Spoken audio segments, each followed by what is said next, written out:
मानव धर्माचा सेवक हा बैमान नाही झाला. मानव धर्माचा सेवक हा खूपच हुशार झाला.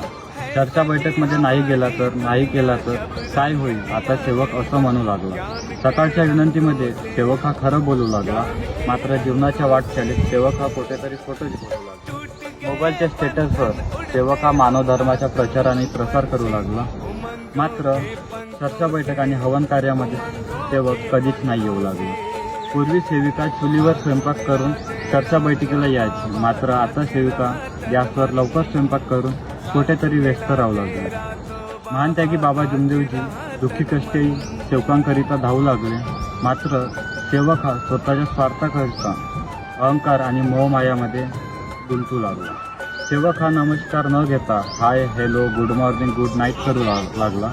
मात्र नमस्कार हे मानव धर्माची खरी ओळख सेवक कुठेतरी विसरून जाऊ लागला. दुःखी कष्टी अनुभवी सेवक चर्चा बैठकीला येऊ लागले. मात्र सुखी सेवक हा घरी पाय पसरून टीव्ही आणि मोबाईल बघू लागला. सेविका छोटी भाऊ पाहू लागली. मात्र स्वतःच्या मुलामुलीकडे सेविका दुर्लक्ष करू लागली.